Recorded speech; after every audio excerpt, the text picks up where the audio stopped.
കേൾക്കുന്നുണ്ടോ? കേൾക്കാൻ പറ്റുന്നുണ്ടോ? ഓഡിബിൾ ആണോ? റെസ്പോണ്ട് ചെയ്യോ? Yes, sir. ഓക്കെ, നമുക്ക് തുടങ്ങാം അല്ലേ?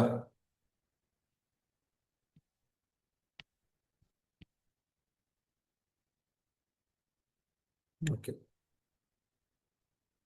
അപ്പോ നമ്മൾ വേൾഡ് വാർ 1 വരെ, അതായത് ഇന്ത്യൻ കൗൺസിൽസ് ആക്ട് ഓഫ് 1909 വരെയുള്ള കാര്യങ്ങളാണ് നമ്മൾ കഴിഞ്ഞ ക്ലാസ്സിൽ സംസാരിച്ചത്.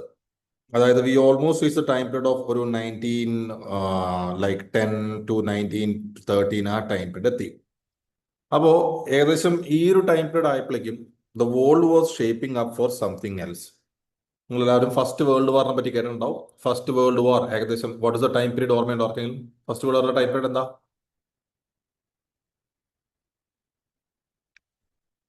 എന്താ ഫസ്റ്റ് വേൾഡ് വാറിന്റെ ടൈം പീരീഡ് ഏതാ? എപ്പോഴായിരുന്നു ഫസ്റ്റ് വേൾഡ് വാർ?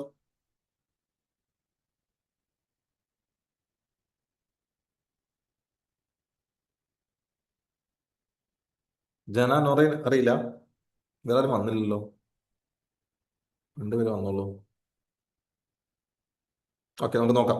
സോ ഫസ്റ്റ് വേൾഡ് വാർ ടൈം പീരീഡ് എന്ന് പറഞ്ഞാൽ 1914 to 1918. ഓക്കെ, ഇതാണ് ഫസ്റ്റ് വേൾഡ് വാറിന്റെ ടൈം പീരീഡ്. അപ്പൊ ഫസ്റ്റ് വേൾഡ് വാറിന്റെ സ്റ്റോറി നമുക്ക് ആക്ച്വലി അധികം പഠിക്കേണ്ട ആവശ്യമില്ല. നമുക്ക് അതിന്റെ സമയത്തുള്ള ഇന്ത്യയിൽ എന്തൊക്കെ നടന്നു എന്നുള്ള കാര്യമാണ് നമ്മളെ സംബന്ധിച്ചുള്ള സിഗ്നിഫിക്കന്റ്. സോ ഫസ്റ്റ് വേൾഡ് വാർ എന്ന് പറയുമ്പോൾ ബേസിക്കലി ലൈക്ക് ഗ്ലോബലി ഉള്ള ആ സമയത്തുള്ള സിഗ്നിഫിക്കന്റ് ആയ രാജ്യങ്ങളെല്ലാം രണ്ട് പോൾസിലായി മാറുകയും ഇവർ തമ്മിൽ യുദ്ധം നടക്കുകയും ചെയ്തതാണ് ഫസ്റ്റ് വേൾഡ് വാർ എന്ന് പറയാം. രണ്ട് പോൾസ് എന്ന് പറഞ്ഞാൽ the first team or the first group was called as the central powers, while the other group was called as the allied powers. Central പവേഴ്സിൽ ആരൊക്കെ ഉണ്ടായിരുന്നു? ആ സമയത്ത് മേജർ പവേഴ്സ് ആയ ജർമ്മനി ഉണ്ടായിരുന്നു, ഓസ്ട്രിയ ഹംഗറി ഉണ്ടായിരുന്നു, ഓട്ടോമാൻ എംപയർ ഉണ്ടായിരുന്നു. Ottoman empire എന്ന് പറഞ്ഞാൽ പ്രസന്റ് ഡേ ടർക്കിയാണ്.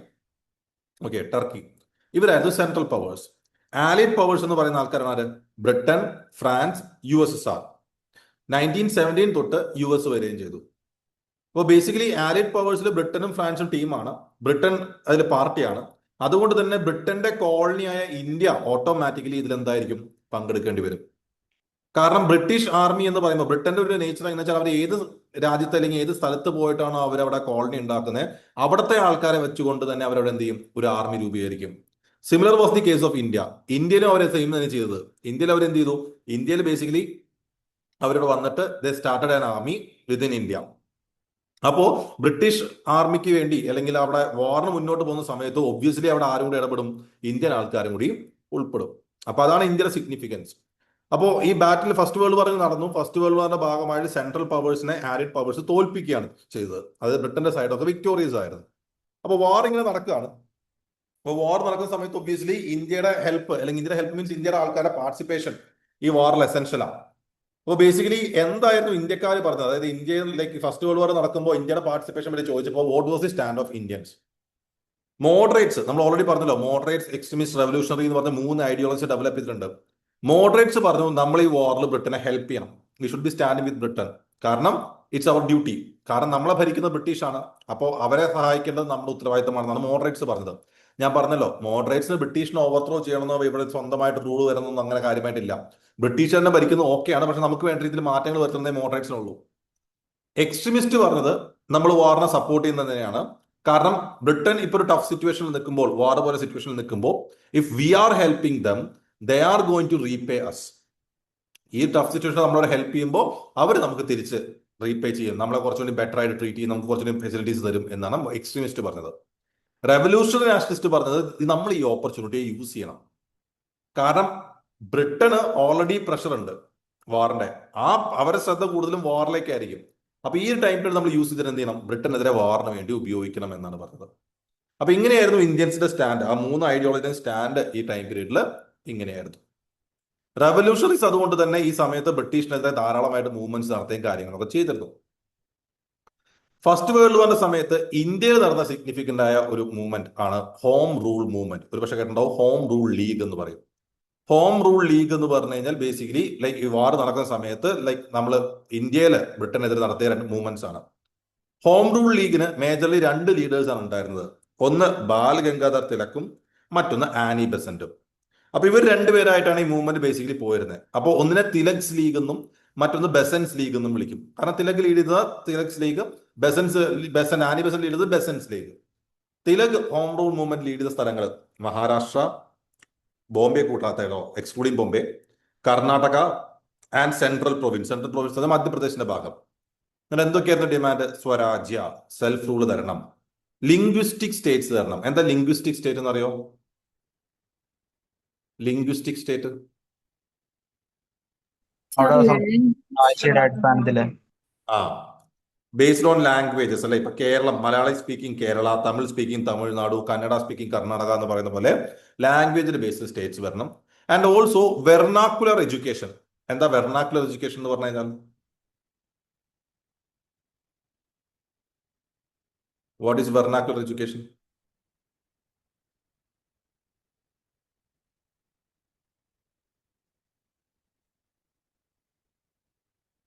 വെർണാക്കുലർ എഡ്യൂക്കേഷൻ എന്ന് പറഞ്ഞാൽ ലോക്കൽ ലാംഗ്വേജിൽ എഡ്യൂക്കേഷൻ കൊടുക്കുക. ലോക്കൽ ലാംഗ്വേജ് പറഞ്ഞാൽ ഇവിടെ ലൈക്ക് ബേസിക്കലി ഇപ്പൊ ഏത് ഭാഷയാണോ ഇവിടെ പ്രോമിനന്റ് ആയി നിൽക്കുന്നത് ആ ലൈക്ക് ഇപ്പൊ ഫോർ എക്സാമ്പിൾ ഇപ്പൊ കേരളത്തിലാണെങ്കിൽ ഇംഗ്ലീഷിൽ മാത്രമല്ല മലയാളത്തിലും പഠിപ്പിക്കാം, കന്നഡയിലാണെങ്കിൽ കർണാടകയിലാണെങ്കിൽ കന്നഡയിലും പഠിപ്പിക്കാം. അങ്ങനെയാണ് ബേസിക്കലി പറഞ്ഞത്. അപ്പോൾ ഇതൊക്കെയായിരുന്നു എന്ത് തിലക് ലീഗിന്റെ ഡിമാൻഡ്. ബെസന്റ് എവിടെയൊക്കെയായിരുന്നു ലീഡ് ചെയ്തതെന്ന് വെച്ച് കഴിഞ്ഞാൽ Madras, Bombay, rest of India. പക്ഷെ ബെസൻസിലെ ലീഡർഷിപ്പ് തിലകിന്റെ അത്രയും ഇതായിരുന്നില്ല, ഓർഗനൈസ്ഡ് ആയിരുന്നില്ല എന്ന് പറയുന്നത്. അപ്പോൾ ഈ മൂവ്മെന്റ് എന്ന് പറഞ്ഞാൽ എല്ലാവരും ബേസിക്കലി പാർട്ടിസിപ്പേറ്റ് ചെയ്ത മൂവ്മെന്റ് ആയിരുന്നില്ല. ആംഗ്ലോ ഇന്ത്യൻസും മോസ്റ്റ് ഓഫ് ദി മുസ്ലിംസും നോൺ ബ്രാഹ്മിൻസും ഒന്നും ബേസിക്കലി ഇതിൽ പങ്കെടുത്തിട്ടില്ല എന്നാണ് പറയുന്നത്. അപ്പൊ ഇതായിരുന്നു ഇന്ത്യൻസിന്റെ റെസ്പോൺസ് എന്ന് പറയുന്നത്. ഈ വാർ ബാറ്റിനോട് ഇന്ത്യൻസിന്റെ റെസ്പോൺസ് ഇങ്ങനെയായിരുന്നു. ഓക്കെ, ഇത് കൂടാതെ ഈ സമയത്ത് നടന്ന മറ്റൊരു സിഗ്നിഫിക്കന്റ് മൂവ്മെന്റ്, മുമ്പ് ചോദിച്ചു കണ്ടുള്ള മൂവ്മെന്റ് ആണ് ഗദ്ദർ മൂവ്മെന്റ് എന്ന് പറയും. ഗദ്ദർ മൂവ്മെന്റ് എന്ന് പറഞ്ഞാൽ ഓൾമോസ്റ്റ് എ റെവല്യൂഷണറി മൂവ്മെന്റ്, ഒരു റെവല്യൂഷണറി മൂവ്മെന്റ് ആണ്. ഇന്ത്യയിലല്ല ഇതിന്റെ തുടക്കം, അതാണ് അതിന്റെ സിഗ്നിഫിക്കൻസ്. 1913 അമേരിക്കയിലെ ഹിന്ദു അസോസിയേഷൻ, സൊഹൻ സിംഗ് ബഖാന എന്ന് പറഞ്ഞ ഒരാൾ സ്റ്റാർട്ട് ചെയ്ത അസോസിയേഷൻ, അവർ തുടങ്ങിയ വീക്കിലിയുടെ പേരാണ് ഗദ്ദർ. അത് പിന്നീട് ഒരു പാർട്ടി ആയിട്ട് സാൻ ഫ്രാൻസിസ്കോ ഹെഡ് ക്വാർട്ടേഴ്സ് ആയിട്ട് അവിടെ ഫോം ചെയ്തു. ഓക്കെ, അവരെന്നിട്ട് decided to like launch a revolutionary movement in India, Ghadar movement എന്നുള്ള പേരിൽ. സോ ബേസിക്കലി ഇനീഷ്യലി ഇത് എവിടെ ഫോം ചെയ്തെന്ന് ചോദിച്ചിട്ടുള്ളത് USA, കാനഡ, അവിടെയായിരുന്നു, നോർത്ത് അമേരിക്ക ആയിരുന്നു ഫോം ചെയ്തത്. പിന്നീട് അവർ ഇന്ത്യയിലേക്ക് വരാനുള്ള കാര്യങ്ങൾ നോക്കുകയായിരുന്നു ചെയ്തത്. ജസ്റ്റ് നോർത്ത് വെച്ചാൽ മതി. And they were encourage from Komagata Maru incident. Komagata Maru എന്ന് ഓർത്ത് വെച്ചേക്കാം, ഞാൻ കഥ പറയാം. കൊമഗതമാരു എന്ന് പറയുന്നത് എന്താണ് എന്നാണ് ചോദിച്ചിട്ടുണ്ടായത്. The question was what is Komagata Maru which related to Indian history എന്നാണ് ചോദിച്ചിട്ടുള്ളത്. Komagata Maru is nothing but a name of a, എന്തിന്റെ പേരായിരിക്കും? Name of a ship. Name of a ship എന്ന് പറയുമ്പോൾ മലേഷ്യ, ഇന്തോനേഷ്യ ഭാഗത്തേക്കൊക്കെ ആയിട്ട് പണ്ട് ബ്രിട്ടീഷുകാർ കുറെ ഇന്ത്യക്കാരെ പാർപ്പിച്ചിരുന്നു. ലൈക്ക് ഈ പറയുന്ന അവിടുത്തെ ഇവരുടെ തോട്ടത്തിൽ പണിയെടുക്കാനൊക്കെ കുറെ ഇന്ത്യക്കാരെ കൊണ്ടുപോയിരുന്നു. എന്നിട്ട് ഈ ഇന്ത്യക്കാരെ ബേസിക്കലി എന്ത് ചെയ്തെന്ന് വെച്ച് കഴിഞ്ഞാൽ ദേവർ ഇവര് ലൈക്ക് ഇവരുടെ ലൈക്ക് ഒരു ജോലി ചെയ്യുന്ന പ്രായം കഴിഞ്ഞപ്പോൾ ഇന്ത്യയിലേക്ക് തിരിച്ചു പോകാൻ താല്പര്യമില്ല. They like many people decide to go to North America, കാനഡയിൽ പോകാൻ തീരുമാനിച്ചു. മേജർലി സിഖ് കമ്മ്യൂണിറ്റി പെട്ട ആൾക്കാരായിരുന്നു. അപ്പോൾ അവർ കൊമഗതമാരു എന്നൊരു ഷിപ്പിലാണ് അവർ ജേർണി പോകുന്നത്. അവരെല്ലാ കാര്യം പേപ്പേഴ്സൊക്കെ ഓക്കെയാണ്. അവർ ഷിപ്പിൽ കയറി ദേ സെയിൽഡ്, യാത്ര ചെയ്ത് അവർ നോർത്ത് അമേരിക്ക, കാനഡിയൻ കോസ്റ്റിലെത്തി. അവിടെയും ബ്രിട്ടീഷുകാർ ഭരിച്ചിരുന്നു. ബേസിക്കലി അവിടെ ചെന്ന് കഴിഞ്ഞപ്പോൾ ബ്രിട്ടീഷുകാർ ഇവരെ അവിടെ ഇറങ്ങുവാൻ സമ്മതിച്ചില്ല. നിങ്ങൾ ആലോചിച്ച് നോക്കണം, ഷിപ്പിൽ കയറി പോകുന്ന പറഞ്ഞാൽ ദിവസങ്ങൾ, ചിലപ്പോൾ ആഴ്ചകൾ എടുക്കുന്ന യാത്രയാണ്. അത്രയും യാത്ര ചെയ്ത് എത്തിക്കഴിഞ്ഞിട്ട് അവിടെ എത്തിയപ്പോൾ they are not allowed to get down at North America. അവരെ കുറച്ച് ദിവസം ഇങ്ങനെ അൺസർട്ടനിൽ നിർത്തിയിട്ട് they were send back to India. ഇന്ത്യയിൽ എവിടെ? കൊൽക്കട്ടയിലേക്ക് പറഞ്ഞു വിട്ടു. എന്നിട്ട് കൊൽക്കട്ടയിൽ നിന്ന് they were compel to get on a train to Punjab. Majorly Sikh community അല്ലേ, അവരോട് പഞ്ചാബിലേക്ക് ട്രെയിൻ കയറാൻ പറഞ്ഞു. നിങ്ങൾ ആലോചിച്ച് നോക്കണം, മലേഷ്യ ആ ഭാഗത്ത് യാത്ര തുടങ്ങിയിട്ട് ഇവർ യാത്ര ചെയ്തിട്ട് നോർത്ത് അമേരിക്കയിൽ പോയി അവിടെ പോയിട്ട് ഇറങ്ങാൻ സമ്മതിക്കാതെ കറങ്ങി തിരിഞ്ഞ് കൊൽക്കട്ടയിലെത്തി അവിടുന്ന് ട്രെയിൻ കയറി പഞ്ചാബിൽ പോകാൻ പറയുന്നു. People resisted. അപ്പോൾ അവിടെ ഭയങ്കര പ്രശ്നമുണ്ടായി. ബ്രിട്ടീഷുകാർ വെടിവെച്ചു. അങ്ങനെ ബേസിക്കലി കുറെ പേര് മരിച്ചു. അതാണ് കൊമഗതമാരു ഇൻസിഡന്റ്. കൊമഗതമാരു ഷിപ്പിന്റെ പേരാണ് വെച്ചേക്കുക.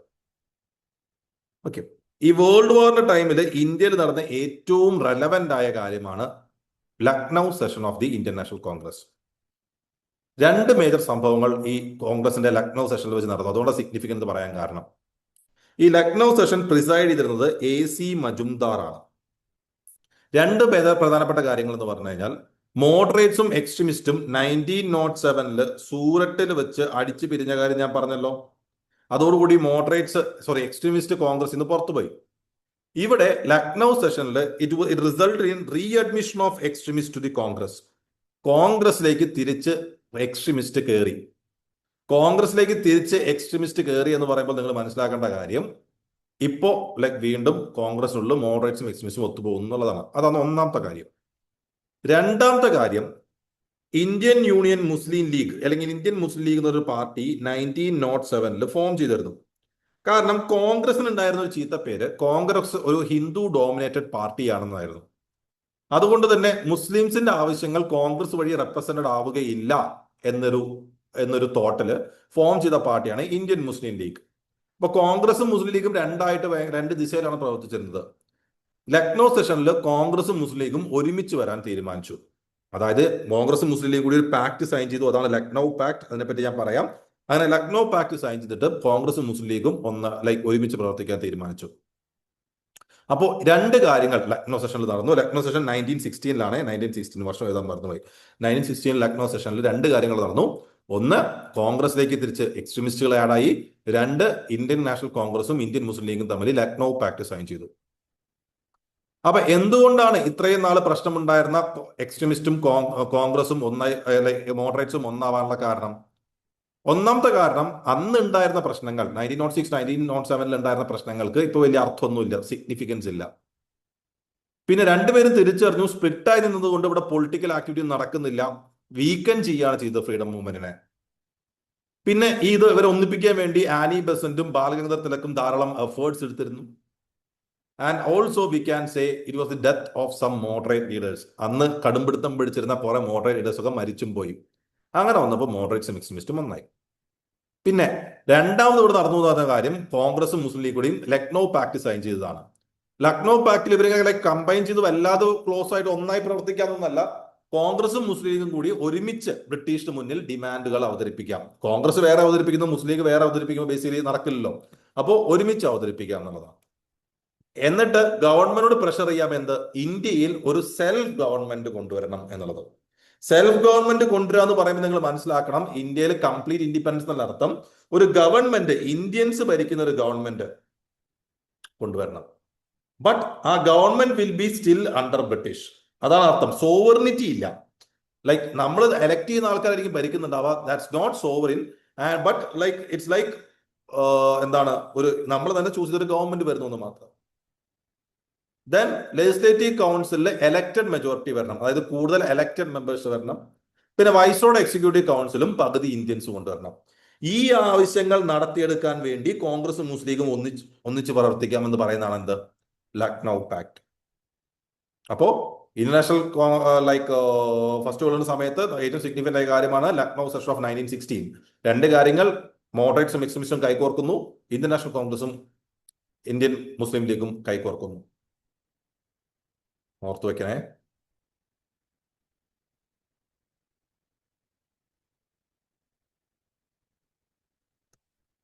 ഓക്കെ. അപ്പോ ഫസ്റ്റ് വേൾഡ് വാർ കഴിഞ്ഞു, ബ്രിട്ടന്റെ സൈഡ് ജയിച്ചു, അങ്ങനെ പോയി. അതിനുശേഷം ബ്രിട്ടൻ സ്ട്രെയിറ്റ് അവേ ഇന്ത്യയിൽ കൊണ്ടുവന്ന റിഫോമാണ് 1990 Government of India Act. 1990 Government of India Act, which is also called as Montagu-Chelmsford reforms. Wait a second, right?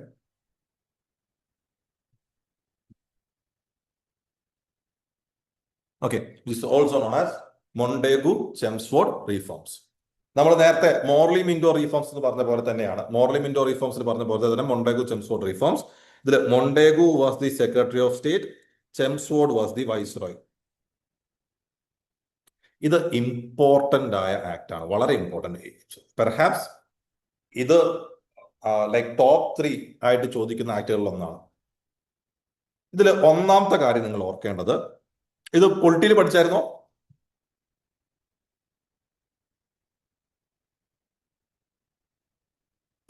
പൊളിറ്റിയിൽ പഠിച്ചായിരുന്നോടാ? പഠിച്ചെന്ന് തോന്നുന്നു, പഠിച്ച പോലൊരു തോന്നല്. ഒറ്റ ഇടി അടിച്ചാണ്ടല്ലോ, പഠിച്ചെന്ന് തോന്നുന്നോ? പഠിച്ചു. കണ്ടോ, വൈശാഖിന് ഉറപ്പുണ്ട്.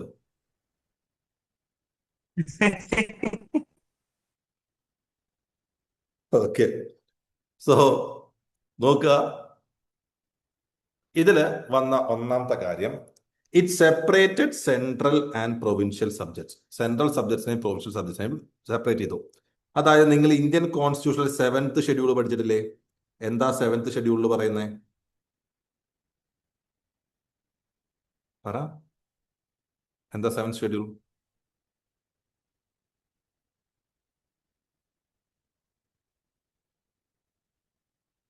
ഇലക്ഷൻ എന്ത്? ഒന്നുമില്ല, കാര്യാക്കണ്ട. വേറെ ആർക്കെങ്കിലും പറയാൻ പറ്റുമോ 7th ഷെഡ്യൂൾ എന്താ? സെവന്ത് ഷെഡ്യൂള് ഉം. ട്രൈ അല്ല അല്ല എന്താടാ? സെവന്ത് ഷെഡ്യൂള് ഉം.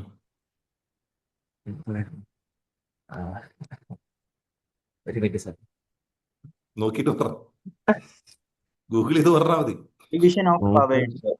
ആ സേവി നോക്കിയായിരുന്നോ? അവൻ നോക്കി.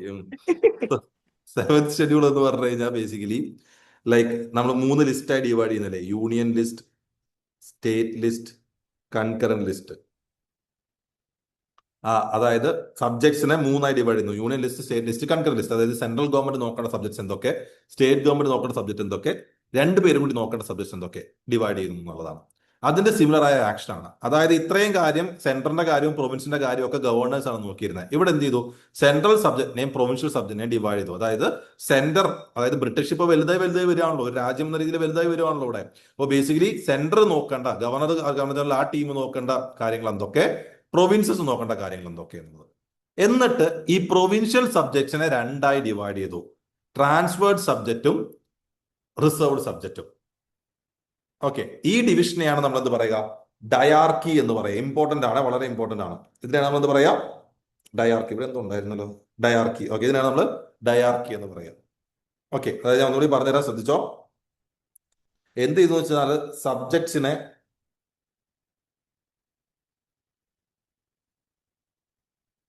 ഓക്കെ സബ്ജക്ട്സിനെ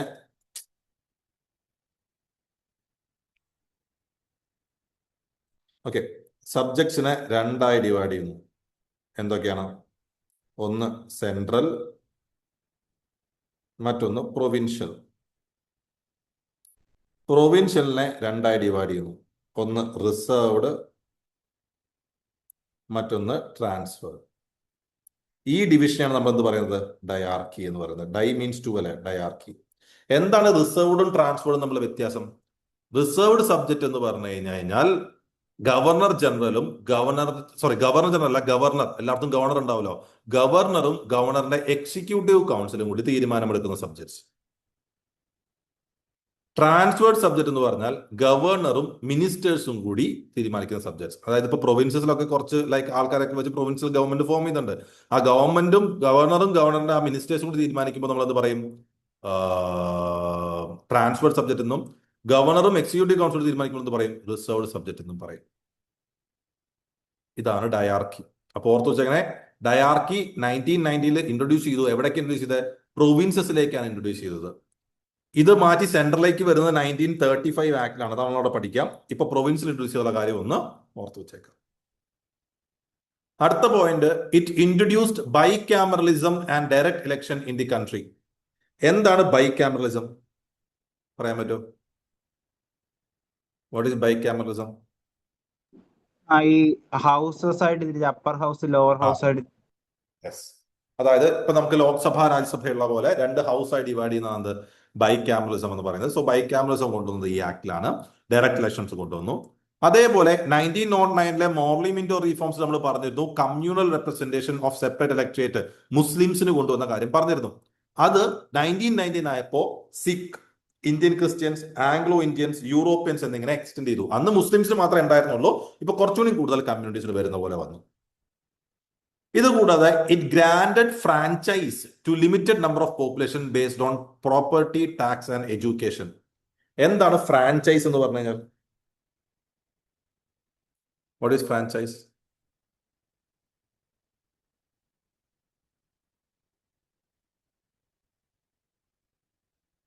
എന്താണ് ഫ്രാഞ്ചൈസ് പറയാമോ?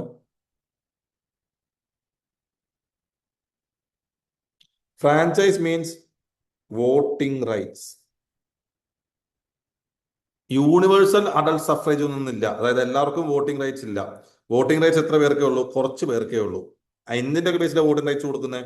Property, tax and education. നിങ്ങൾക്ക് എത്ര പ്രോപ്പർട്ടി ഉണ്ട്, നിങ്ങൾ എത്ര ടാക്സ് അടയ്ക്കുന്നുണ്ട്, നിങ്ങൾക്ക് എത്ര എഡ്യൂക്കേഷൻ എന്നുള്ള ബേസിലാണ് എന്ത് ചെയ്തത്? വോട്ടിംഗ് റൈറ്റ്സ് കൊടുക്കുന്നത്. അതേപോലെ പ്രൊവിൻഷ്യൽ ബഡ്ജറ്റും സെൻട്രൽ ബഡ്ജറ്റും സെപ്പറേറ്റ് ചെയ്തു. ഇതിൽ ഏറ്റവും സിഗ്നിഫിക്കന്റ് ആയി പഠിക്കേണ്ടത് ആദ്യത്തെ 4 പോയിന്റ് ആണ്. ഒരു കാരണവശാലും മറക്കരുത്. ഒന്നാമത്തെ കാര്യം എന്താ? സെൻട്രൽ സബ്ജക്റ്റിനെയും പ്രൊവിൻഷ്യൽ സബ്ജക്റ്റിനെയും സെപ്പറേറ്റ് ചെയ്തു. 2, ഡയാർക്കി കൊണ്ടുവന്നു. ഡയാർക്കി കൊണ്ടുവന്നു പറഞ്ഞാൽ ട്രാൻസ്ഫർ സബ്ജക്ട് റിസർവ് സബ്ജക്റ്റായി മാറ്റുന്നത്. ട്രാൻസ്ഫർ സബ്ജക്ട് ഗവർണർ ജനറലും മിനിസ്റ്റേഴ്സും ആണ് നോക്കിയെങ്കിൽ റിസർവ് സബ്ജക്ട് ഗവർണർ ജനറൽ അല്ല, ഗവർണറും എക്സിക്യൂട്ടീവ് കൗൺസിലും ആണ് നോക്കുന്നത്. ബൈക്യാമറലിസം കൊണ്ടുവന്നു. കമ്മ്യൂണൽ റെപ്രസെന്റേഷൻ എക്സ്റ്റെൻഡ് ചെയ്തു. അതേപോലെ തന്നെ പ്രോപ്പർട്ടി, ടാക്സ്, എഡ്യൂക്കേഷന്റെ ബേസിൽ ഫ്രാഞ്ചൈസ് കൊണ്ടുവന്നു. ഇതാണ് ഗവൺമെന്റ് ഓഫ് ഇന്ത്യ 1919. ഇതുകൂടാതെ it provided for the appointment of a statutory commission to inquire into and report on its working after 10 years of coming into force. അതായത് ഈ ഒരു particular ഇതിന്റെ ചേട്ടാ, ഞാൻ ക്ലാസ് വന്നു വിളിച്ചാൽ മതിയോ? ഞാൻ വിളിക്കാട്ടോ.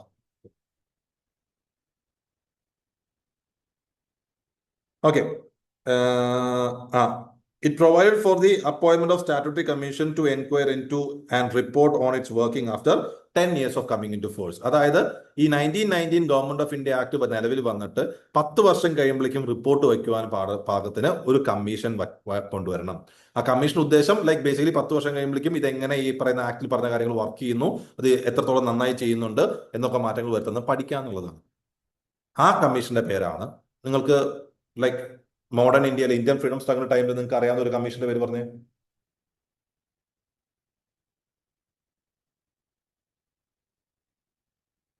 സാർ ചോദ്യം റിപ്പീറ്റ് ചെയ്യാമോ? ചോദ്യം 10 വർഷം കഴിയുമ്പോൾ ഒരു കമ്മീഷൻ അപ്പോയിന്റ് ചെയ്യണമെന്ന് പറഞ്ഞു. ആ കമ്മീഷന്റെ ഉദ്ദേശം എന്ന് പറഞ്ഞാൽ ഗവൺമെന്റ് ഓഫ് ഇന്ത്യ ആക്ട് എങ്ങനെയാണ്, അത് പ്രകാരമുള്ള കാര്യങ്ങൾ എങ്ങനെയാണ് വർക്ക് ചെയ്യുന്നത്, അത് സക്സസ്ഫുൾ ആയി പോകുന്നുണ്ടോ, എന്തൊക്കെ മാറ്റങ്ങൾ കൊണ്ടുവരുന്നത് പഠിക്കുക എന്നുള്ളതാണ്. അപ്പോൾ ആ കമ്മീഷന്റെ പേരാണ് ഞാൻ ചോദിക്കുന്നത്. നിങ്ങൾക്ക് ഇന്ത്യൻ ഫ്രീഡം സ്ട്രഗിളിന്റെ സമയത്ത് കേട്ടുപരിചയമുള്ള ഒരു കമ്മീഷന്റെ പേര് പറയാമോ? ആ കമ്മീഷനാണ് ഈ കമ്മീഷൻ. ഏതാണ് ആ കമ്മീഷൻ? Simon commission. എന്റെ അമ്മേ, അതൊരു സിമ്പിൾ ആയിട്ടൊരു കമ്മീഷൻ ഉണ്ട്.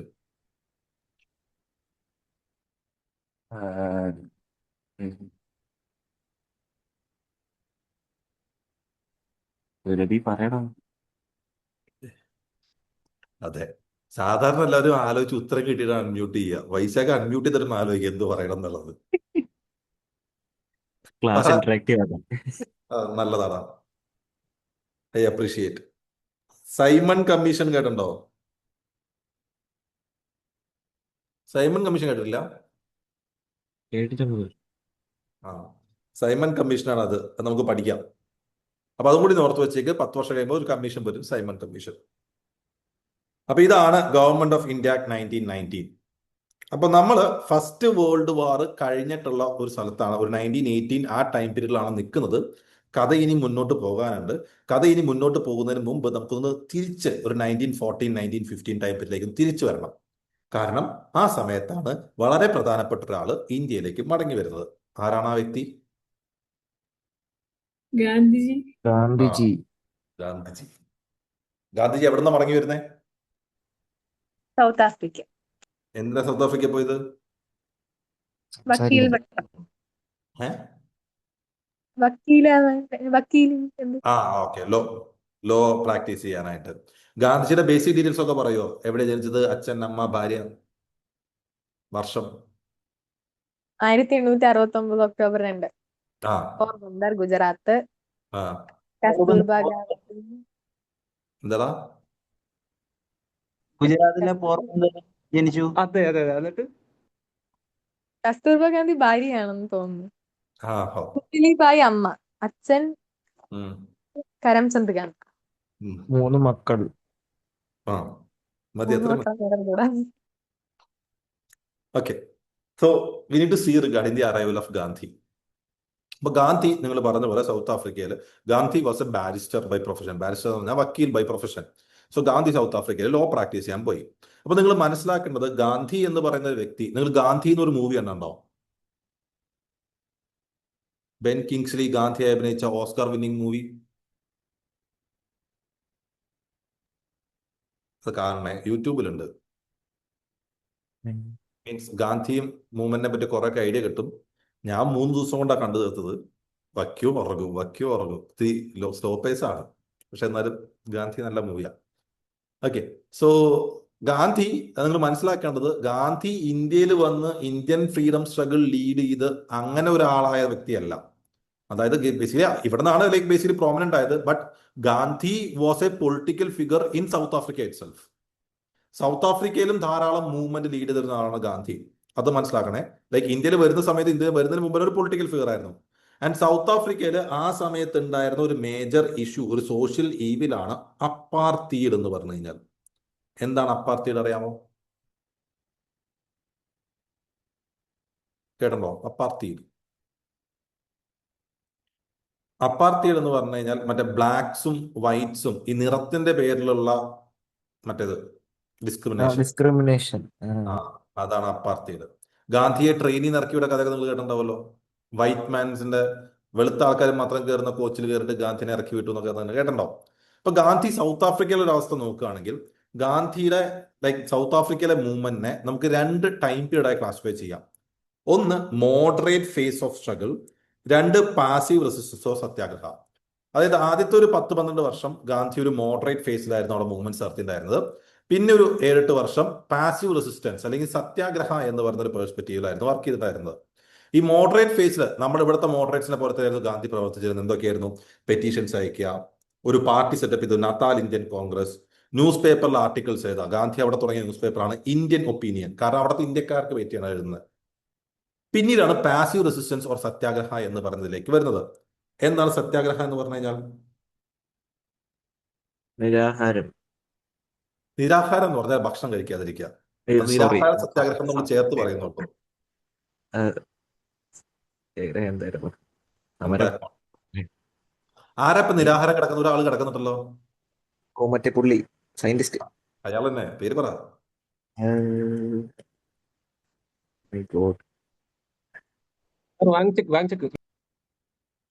സോനം വാങ്ചുക്. എന്തിനാ കിടക്കുന്നേ? ഈ എക്സാംസിന്റെ എല്ലാം ഇല്ലി മറ്റേ ഗവൺമെന്റിനൊന്ന് minister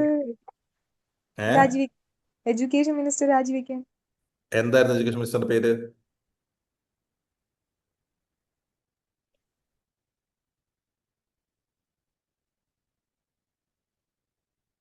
Dharmendra Pradhan. Education minister രാജിവെക്കണം എന്ന് പറഞ്ഞിട്ട് പുള്ളി അത് വിട്, ആള് നിരാഹാരം കിടക്കുന്നുണ്ട്. നമ്മൾ പറഞ്ഞത് സത്യാഗ്രഹ എന്ന് പറഞ്ഞു കഴിഞ്ഞാൽ ഭക്ഷണം കഴിക്കാതിരിക്കുക, നിരാഹാരം, ഫാസ്റ്റിംഗ് എന്ന് പറഞ്ഞാൽ അതിന്റെ ഒരു ടൂള് മാത്രമാണ്. സത്യാഗ്രഹം എന്ന് പറഞ്ഞു കഴിഞ്ഞാൽ ലൈക്ക് ഒരു സത്യാഗ്രഹിയായ ആൾക്ക് he have A clear distinction regarding what is truth, what is evil. എന്താണ് ശരി, എന്താണ് സത്യം, എന്താണ് തെറ്റെന്ന് കൃത്യമായിട്ടുള്ള ഒരു അറിവ് ആൾക്കുണ്ടാവും. അപ്പൊ തെറ്റിന്റെ മുന്നിൽ ഒരിക്കലും തല കുനിക്കാത്ത ആളായിരിക്കണം സത്യാഗ്രഹി. ഗാന്ധി പറഞ്ഞതാണ്, തെറ്റിന്റെ മുന്നിൽ തല കുനിക്കാത്ത ആളായിരിക്കണം സത്യാഗ്രഹി എന്ന് പറയുന്നത്. അപ്പോൾ ആ തെറ്റിന്റെ മുന്നിൽ ബേസിക്കലി ഇപ്പൊ ഫോർ എക്സാമ്പിൾ ബ്രിട്ടീഷുകാർ ഇന്ത്യ ഭരിക്കുന്നു, ബ്രിട്ടീഷുകാരാണ് തെറ്റെന്ന് വിചാരിക്കാം. ബ്രിട്ടീഷുകാർ ഇവിടെ കുറെ നിയമങ്ങൾ ഉണ്ടാക്കിയിട്ടുണ്ട്. ആ നിയമങ്ങളും സത്യാഗ്രഹിക്ക് ബാധകമല്ല. സത്യാഗ്രഹി ബേസിക്കലി എന്താണ്? സത്യം എന്ന്, വാട്ട് ഈസ് അൾട്ടിമേറ്റ് ട്രൂത്ത്, അതിനൊപ്പം നിൽക്കുന്ന ഒരാളാണ്. അപ്പോൾ അതിനുവേണ്ടി നിയമം തെറ്റിക്കുകയൊക്കെ ചെയ്യും. നിയമം തെറ്റിച്ച് കഴിഞ്ഞാൽ ബേസിക്കലി എന്ത് ചെയ്യും? ശിക്ഷിക്കും. ഇപ്പൊ നമ്മളിവിടെ നാട്ടിൽ ആരെങ്കിലും തെറ്റ് ചെയ്ത് നമ്മൾ അവരെ പിടിച്ച് ജയിലിലിടും. എന്തിനാ ജയിലിലിടുന്നത്? What are the purpose of putting people in jail? ഇനി തെറ്റ് ചെയ്യാതിരിക്കും. വേറൊരാളെ ആവർത്തിക്കാതിരിക്കും. ഒന്ന് അവരിനി ആ തെറ്റ് ചെയ്യാതിരിക്കാൻ. 2 ഈ തെറ്റ് ഇത് ചെയ്താൽ ഇങ്ങനെ പണി കിട്ടുന്ന ബാക്കിയുള്ളവരെ കൂടി ബോധ്യവാന്മാരാക്കാൻ. അതെ. അപ്പൊ ഗാന്ധി പറയുന്നത് ലൈക്ക് സത്യാഗ്രഹി എന്ന് പറഞ്ഞു കഴിഞ്ഞാൽ സത്യം അല്ലെങ്കിൽ ട്രൂത്ത് അല്ലെങ്കിൽ റെലവന്റ് ആയ കാര്യത്തിന് വേണ്ടിയിട്ടായിരിക്കും നിയമം തെറ്റിക്കുന്നുണ്ടാവാം. അവരെ പിടിച്ച് ജയിലിലിട്ടാലോ തല്ലി ചതച്ചാലോ അവരെന്ത് ചെയ്യും? വീണ്ടും അത് തന്നെ ചെയ്യും. ജയിലിലിട്ടുകൊണ്ട് കാര്യമില്ല, അവർ ഇറങ്ങി വന്നു കഴിഞ്ഞാൽ വീണ്ടും തന്നെ ചെയ്യും. കാരണം ഇവർ സത്യത്തിന് വേണ്ടി ചെയ്യുന്നത്. ഗാന്ധി പറയുന്നത് സത്യാഗ്രഹം ചെയ്യാനാണ് ഏറ്റവും കറേജ് വേണ്ടതെന്ന്, വയലൻസ് ചെയ്യേണ്ടത് ഭീരുക്കളുടെ പരിപാടിയാണ് ഗാന്ധി പറയുന്നത്. ഓക്കെ, അപ്പൊ അങ്ങനെ ഗാന്ധി സത്യാഗ്രഹം നടത്തിയിരുന്നു. അപ്പൊ ഗാന്ധി എന്തൊക്കെ സത്യാഗ്രഹം നടത്തുന്നു? ഒന്ന്, സത്യാഗ്രഹ അഗെയിൻസ്റ്റ് രജിസ്ട്രേഷൻ സർട്ടിഫിക്കറ്റ്. അതായത് സൗത്ത് ആഫ്രിക്കൻസും വൈറ്റ്സും അല്ലാത്ത ആൾക്കാർ എന്ത് ചെയ്യണം, എപ്പോഴും രജിസ്ട്രേഷൻ സർട്ടിഫിക്കറ്റ് ക്യാരി ചെയ്യണം. അതൊരു ഡിസ്ക്രിമിനേഷൻ ആണ്. ഇന്ത്യൻസ് ആണ് മേജർലി അവർ ക്യാരി ചെയ്യണം എന്നാണ് പറയുന്നത്. 2, ഇന്ത്യൻ മൈഗ്രേഷനെ റെസ്ട്രിക്ട് ചെയ്തിരുന്നു. 3, ഗാന്ധി ഈ പറയുന്ന ഗാന്ധിയോടൊപ്പം സത്യാഗ്രഹയിൽ പങ്കെടുക്കാൻ വന്ന ആൾക്കാർക്ക് വേണ്ടിയിട്ട് ഒരു ടോൾസ്റ്റോയ് ഫാം, അതായത് ആൾക്കാർക്ക് താമസിക്കാനുള്ള ഒരു ടോൾസ്റ്റോയ് ഫാം സെറ്റ് ചെയ്തിരുന്നു. എന്തായിരുന്നു ടോൾസ്റ്റോയ് ഫാം? ടോൾസ്റ്റോയ് ആരാ? Leo Tolstoy Tolstoy. അത് ആരാണ്? എഴുത്തുകാരൻ. റഷ്യൻ റൈറ്റർ ആണ്. അപ്പോൾ ടോൾസ്റ്റോയ് ഫാം എന്ന് പറഞ്ഞാൽ ടോൾസ്റ്റോയ് ഫാം സെറ്റ് ചെയ്തു. അതേപോലെ തന്നെ Gandhi did movement against invalidation of Indian marriages. അതായത് ആ സമയത്ത് ബ്രിട്ടീഷുകാർ സൗത്ത് ആഫ്രിക്കയുടെ നിയമം കൊണ്ടുവന്നു, ചർച്ചസിൽ വെച്ച് നടത്തുന്ന കല്യാണം മാത്രമേ വാലിഡ് ആയിരിക്കുള്ളൂ എന്ന്. Like those weddings which are held in churches that only will be considered to be valid. അപ്പൊ എന്താ സംഭവിച്ചാൽ ഹിന്ദുസിന്റെയും അല്ലെങ്കിൽ നോൺ ക്രിസ്ത്യൻസ് ആയിട്ട് കല്യാണം കഴിച്ചതൊക്കെ എന്ത് ചെയ്യും, ഇൻവാലിഡ് ആവും. അപ്പൊ അതിനൊക്കെതിരെയായിട്ട് ഗാന്ധി മൂവ്മെന്റ് നടത്തിയിരുന്നു. അങ്ങനെ ഗാന്ധി സൗത്ത് ആഫ്രിക്കയിൽ നിന്ന് ഞാൻ പറഞ്ഞില്ലേ കുറെ പൊളിറ്റിക്കൽ മൂവ്മെന്റ് എടുത്തിട്ട് അവിടെ നിന്ന് ഒരു പോപ്പുലർ ഫിഗർ ആയിരുന്നു. അങ്ങനെ ഗാന്ധി ഇന്ത്യയിലേക്ക് വരുന്നത് 1915 1915 ഗാന്ധി ഇന്ത്യയിൽ വന്നിട്ട് പറയപ്പെടുന്നത് ഗാന്ധി വരുമ്പോൾ തന്നെ ഗാന്ധിനെ കുറെ പേര് പൊളിറ്റിക്കൽ മൂവ്മെന്റിലേക്ക് ക്ഷണിക്കും. ഗാന്ധി നേരെ പൊളിറ്റിക്കൽ മൂവ്മെന്റ് ഇറങ്ങിയില്ല. പകരം ഗാന്ധി ഏകദേശം ഒരു 1.5 വർഷത്തോളം ഇന്ത്യ മുഴുവൻ സഞ്ചരിച്ച് ഇന്ത്യയുടെ അവസ്ഥയൊക്കെ മനസ്സിലാക്കാൻ വേണ്ടി എടുത്തു എന്നാണ് പറയപ്പെടുന്നത്. അതിനുശേഷം ഗാന്ധി ആദ്യമായിട്ട് ഒരു പബ്ലിക് അപ്പിയറൻസ് എന്ന് പറഞ്ഞാൽ ആദ്യമായിട്ട് പബ്ലിക്കിന് മുന്നിൽ വരുന്നത് ബനാറസ് ഹിന്ദു യൂണിവേഴ്സിറ്റിയിലെ സ്പീച്ചിലാണ്. അതിനുശേഷം ഗാന്ധി 3 മൂവ്മെന്റ്സിൽ കൂടിയാണ് ഇന്ത്യൻ ഫ്രീഡം സ്ട്രഗിളിലേക്ക് എൻ്റർ ചെയ്യുന്നത്. 3 മൂവ്മെന്റ്സ് നിങ്ങൾ കേട്ടിട്ടുണ്ടാവും. 1 ചമ്പാരൻ സത്യാഗ്രഹ, 2 Ahmedabad mill strike, 3 Kheda Satyagraha. Champaran Satyagraha in 1917, Ahmedabad mill strike and Kheda Satyagraha in 1918. ഇപ്പൊ ഞാൻ പറഞ്ഞു തരാം എന്താണ് ചമ്പാരൻ സത്യാഗ്രഹ എന്നുള്ളത്. ചമ്പാരൻ സത്യാഗ്രഹ എന്ന് പറയുന്നത്, ചമ്പാരൻ എന്ന് പറഞ്ഞാൽ ബീഹാറിലെ ഒരു സ്ഥലമാണ്. ചമ്പാരൻ സത്യാഗ്രഹ എന്ന് പറഞ്ഞു കഴിഞ്ഞാൽ ആ സമയത്ത് ബീഹാറിലെ ഫാമേഴ്സ് അവരെ സപ്പോർട്ട് ചെയ്തുകൊണ്ട് ഗാന്ധി നടത്തിയ സത്യാഗ്രഹമാണ്. അതായത് അവിടെ തീൻ കാത്തിയ സിസ്റ്റം എന്ന് പറഞ്ഞൊരു സിസ്റ്റം ഉണ്ട്.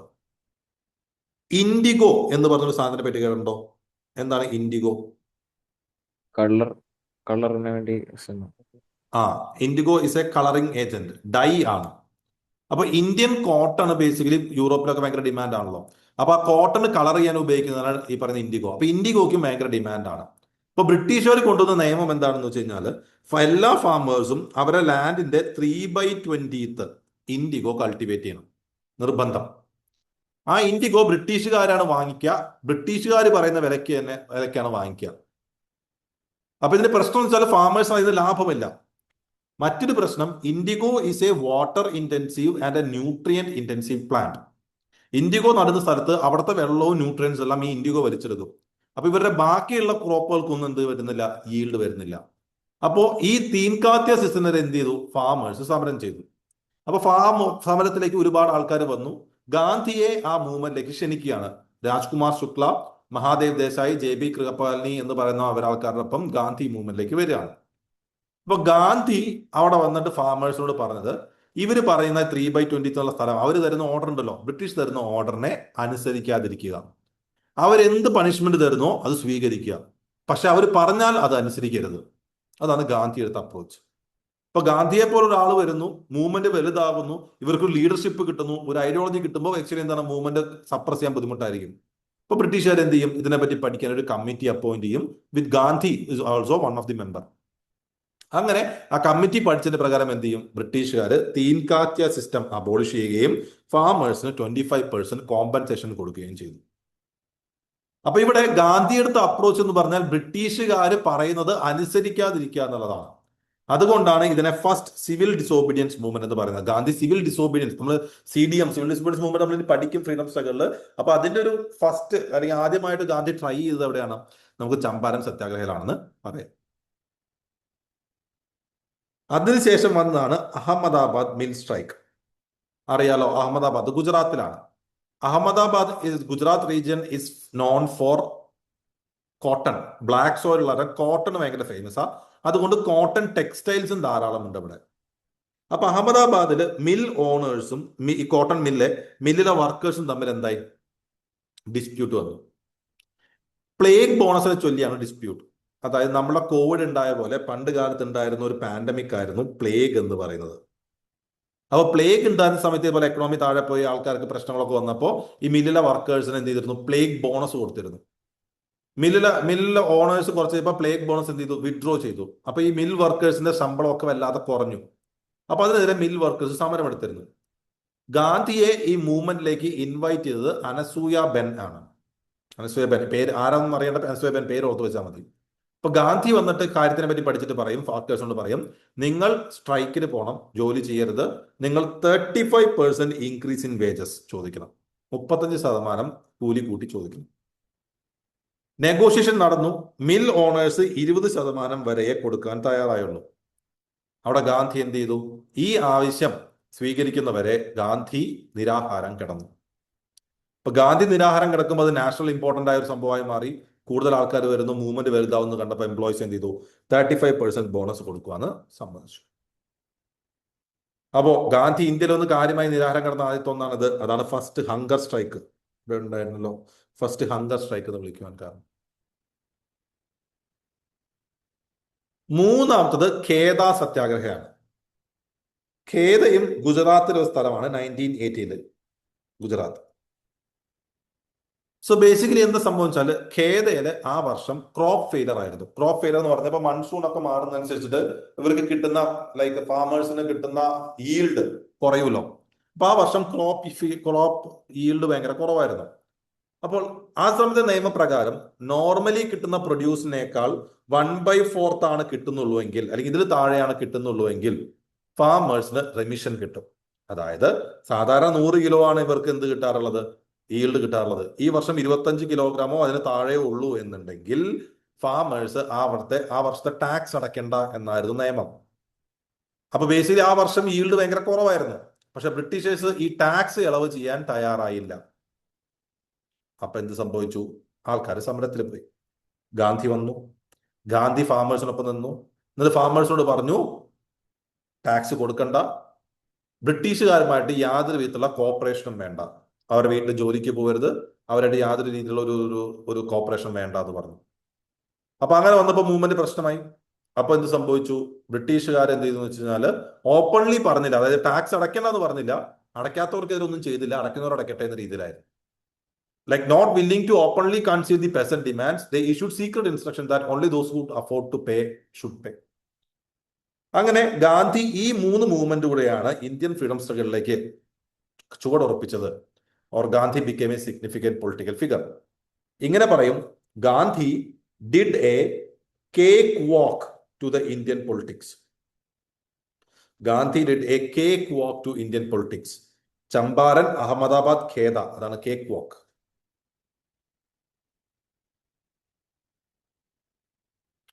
അപ്പൊ അങ്ങനെ ഗാന്ധി വന്നേ ഓർത്ത് വെച്ചേക്കാം. നമുക്കിത് തിരിച്ച് നമ്മുടെ 1918 വേൾഡ് വാർ കഴിഞ്ഞ ടൈം പീരീഡിലേക്ക് പോവാം. അപ്പൊ world war 1, as I told you, allied powers, ബ്രിട്ടീഷുകാരടങ്ങുന്ന ആലിഡ് പവേഴ്സ് അവിടെ വിജയിച്ചു. അപ്പൊ ഇന്ത്യക്കാരുടെ ഹെൽപ്പോട് കൂടിക്കൊണ്ടാണ് ബ്രിട്ടീഷ് അവിടെ ജയിച്ചത്. ഇപ്പൊ ഇന്ത്യക്കാർ ബ്രിട്ടീഷിനെ സഹായിച്ച് ബ്രിട്ടീഷിനെ ജയിപ്പിച്ചല്ലോ. അപ്പൊ basically we were expecting something in return. നമുക്ക് ബ്രിട്ടീഷുകാരെ നല്ല കാര്യങ്ങൾ ചെയ്യും, ബ്രിട്ടീഷുകാർ നമുക്ക് കുറച്ച് ലൈക്ക് ലീനിയൻ ട്രീറ്റ്മെന്റ് തരും, നമുക്ക് കുറച്ചുകൂടി ബെറ്റർ ആയ ലൈക്ക് നിയമ കണ്ടീഷൻസ് ഒക്കെ തരും എന്ന് നമ്മൾ വിചാരിച്ചിരിക്കുന്നു. അപ്പോഴാണ് ബ്രിട്ടീഷ് ബോംബിട്ട പോലെ ഒരു സാധനം കൊണ്ടുവരുന്നത്. That is anarchical or revolt crimes act, or commonly called as Rowlatt act of 1919. Rowlatt ആക്ടിന്റെ ടേം ഒക്കെ നിങ്ങൾ ഒരു പക്ഷേ കേട്ടിട്ടുണ്ടോ, സ്കൂളിൽ പഠിക്കുന്ന. റൗലത്ത് ആക്ട് എന്ന് പറഞ്ഞൊരു ആക്ട് ബ്രിട്ടീഷുകാർ കൊണ്ടുവന്നു. നമ്മൾ നല്ലൊരു പുതിയൊരു നിയമം, നമ്മളെ സഹായിക്കാൻ വേണ്ടി ഒരു നിയമം വരുന്ന പ്രതീക്ഷിച്ചിരിക്കുമ്പോഴാണ് ബ്രിട്ടീഷുകാർ എന്ത് കൊണ്ടുവരുന്നത്, റൗലത്ത് ആക്ട് കൊണ്ടുവരുന്നത്. റൗലത്ത് ആക്ട് എന്ന് പറഞ്ഞാൽ സംഭവം എത്രയേ ഉള്ളൂ. ഇപ്പൊ നമുക്കറിയാം, നമ്മളിപ്പോൾ നാട്ടിലിപ്പം നമ്മളെ പോലീസ് പിടിച്ചു കഴിഞ്ഞാൽ നമ്മളെ 24 മണിക്കൂറിനുള്ളിൽ മജിസ്ട്രേറ്റിന് മുന്നിൽ ഹാജരാക്കണം. എന്നിട്ട് മജിസ്ട്രേറ്റ് പറയണം നമ്മളെ വിട്ടയക്കണോ, ജാമ്യത്തിൽ വിടണോ. ചില കേസിൽ സ്റ്റേഷൻ ജാമ്യം വരാം, 24 മണിക്കൂറിൽ സ്റ്റേഷൻ ജാമ്യം കൊടുക്കണം. മജിസ്ട്രേറ്റ് പറയണം നമ്മളെ കൂടുതൽ സമയം വെക്കണമെന്നുണ്ടെങ്കിൽ, റിമാൻഡിൽ വിടുക എങ്ങനെയാ വെച്ചാൽ മജിസ്ട്രേറ്റ് പറയുമ്പോഴാണ് നമ്മളെ 24 മണിക്കൂറുകളിൽ കൈവശം വെക്കാൻ പോലീസിന് അധികാരമുള്ളൂ. അന്നും അങ്ങനെ തന്നെയായിരുന്നു. ഈ റൗലത്ത് ആക്ട് പ്രകാരം ബ്രിട്ടീഷുകാർക്ക് ഇന്ത്യക്കാരെ 2 വർഷം വരെ ബേസിക്കലി ഈ പറയുന്ന ലൈക്ക് കോടതിയുടെ മുന്നിൽ കൊണ്ടുപോകാണ്ട് കൈവശം വയ്ക്കാനുള്ള അവകാശം കൊടുത്തു. ഇതെന്താ സംഭവം വെച്ചാൽ ഇവിടെ നടക്കുന്ന പൊളിറ്റിക്കൽ ആക്ടിവിറ്റീസിനെ വീക്കൻ ചെയ്യാനാണ്. പൊളിറ്റിക്കൽ ലീഡേഴ്സിനൊക്കെ പിടിച്ചുകൊണ്ടുപോയി അവർ തെറ്റും ചെയ്തില്ലെങ്കിലും പിടിച്ചുകൊണ്ടുപോയി അകത്തിട്ട് 2 വർഷം കഴിഞ്ഞ് വിട്ടാൽ മതിയല്ലോ. രാവിലെ പാല് വാങ്ങിക്കാൻ വേണ്ടി പുറത്ത് പോയി പിടിച്ചുകൊണ്ട് പോയി കഴിഞ്ഞാൽ 2 കൊല്ലം കഴിഞ്ഞിട്ട് ഇടുള്ളൂ. അങ്ങനെയാണ് ബേസിക്കലി സംഭവമായിരുന്നത്. അതാണ് അനാർക്കിയൽ or revolt crimes act or റൗലത്ത് act. അപ്പൊ ഇത് ബേസിക്കലി ഇന്ത്യക്കാരുടെ ലൈക്ക് മൊത്തത്തിൽ കുലുക്കിയ ഒരു മൂവ്മെന്റ് ആയിരുന്നു, ഒരു ഒരു ഒരു ആക്ട് ആയിരുന്നു. അപ്പൊ ഗാന്ധി നാഷണൽ വൈഡ് പ്രൊട്ടസ്റ്റ് വിളിച്ചു, ഒരു സത്യാഗ്രഹ സഭയൊക്കെ ഫോം ചെയ്തു. ഇന്ത്യയുടെ പല ഭാഗത്തും ഹർത്താൽസ് നടത്തി, ഫാസ്റ്റിങ്ങും പ്രേയേഴ്സും അടക്കം. ഭയങ്കര സ്ട്രോങ് മൂവ്മെന്റ് ആയിരുന്നു. ബ്രിട്ടീഷുകാർക്ക് ആർമി വിളിച്ച് പിടിച്ചു നിർത്തേണ്ടി വന്ന മൂവ്മെന്റ് ആയിരുന്നു എന്ത് ഈ പറയുന്ന റൗലത്ത് ആക്ടിനെതിരെയുള്ള movement. They had to bring curfew, നിരോധനാജ്ഞകളല്ലേ. എന്താ നിരോധനാജ്ഞ? കർഫ്യൂ നിരോധനാജ്ഞ എന്ന് പറഞ്ഞാൽ എന്താ?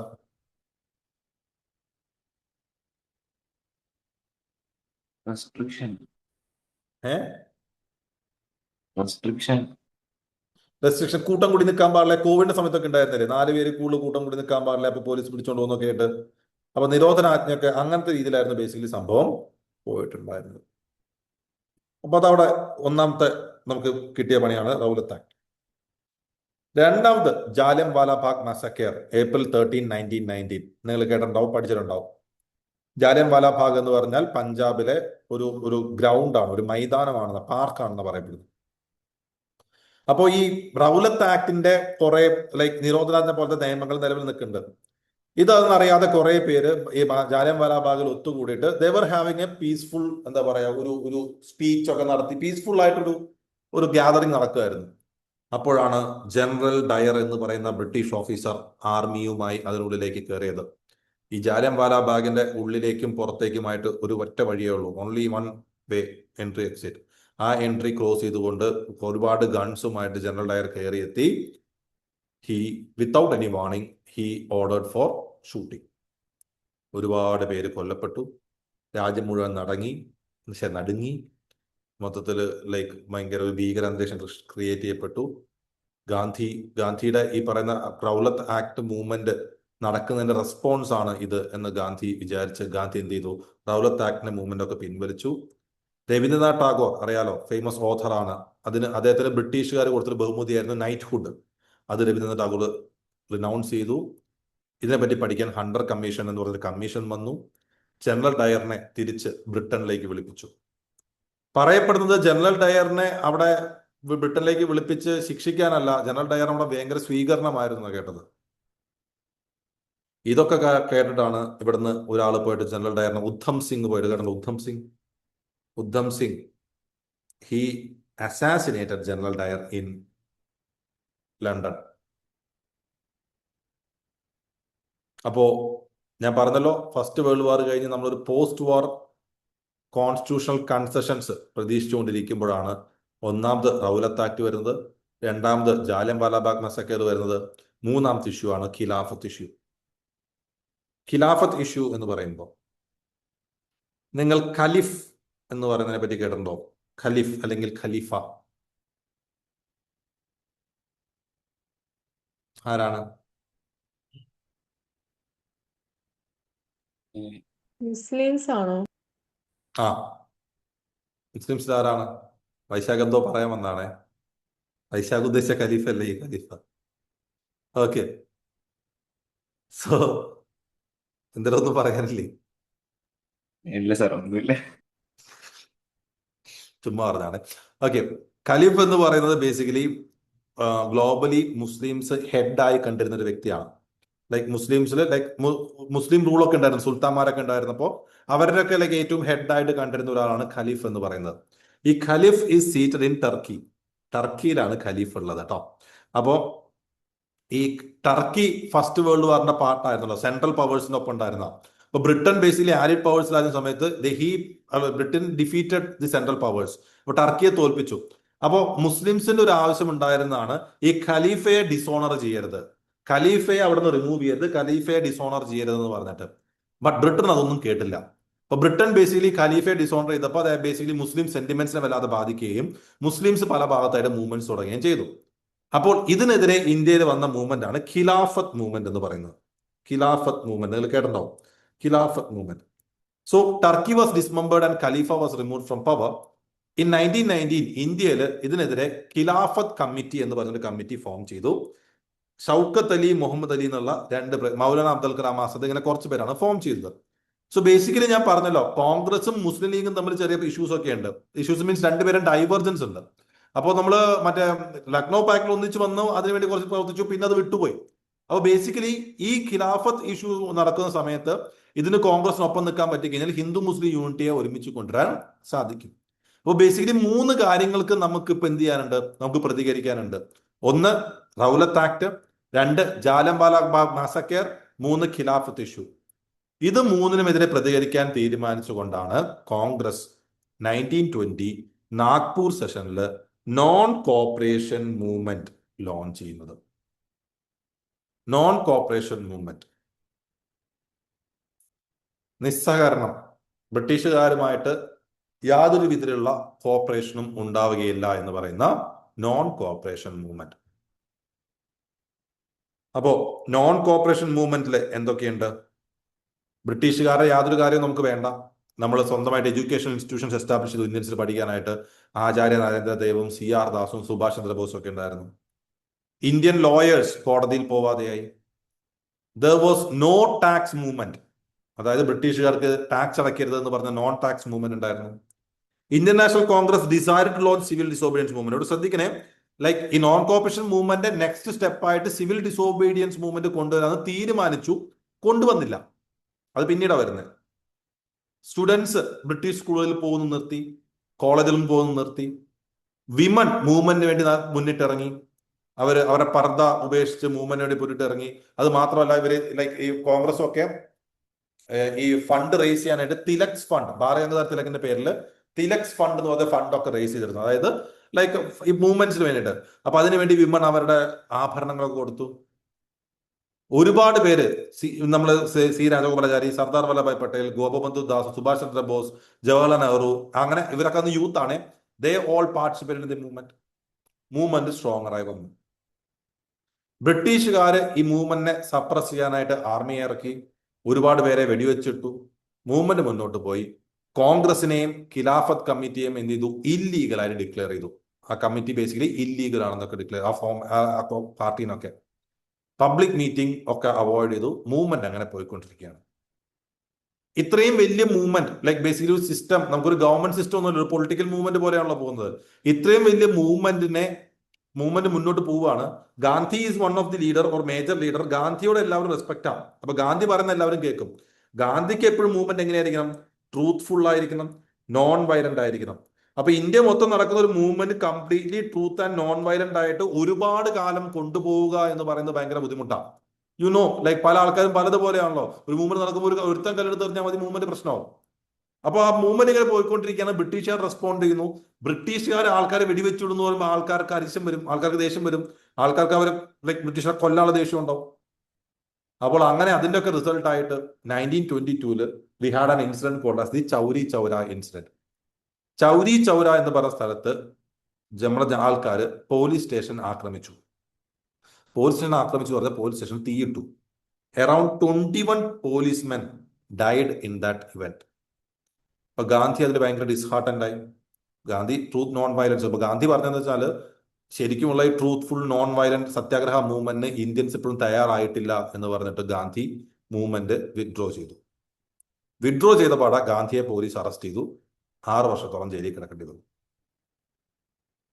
ഓക്കെ, ഗാന്ധി ഈ എന്താ അല്ല, ചൗരി ചൗര മൂവ്മെന്റ് എന്തിനാണ് സംഭവിച്ചത്? ലൈക്ക് എന്തിനാണ് ഒരു പോലീസിനെ ചൗരി ചൗര മൂവ്മെന്റ് അല്ല, അതായത് ബേസിക്കലി നോൺ കോപ്പറേഷൻ മൂവ്മെന്റ് നടന്നുകൊണ്ടിരിക്കുകയാണ്.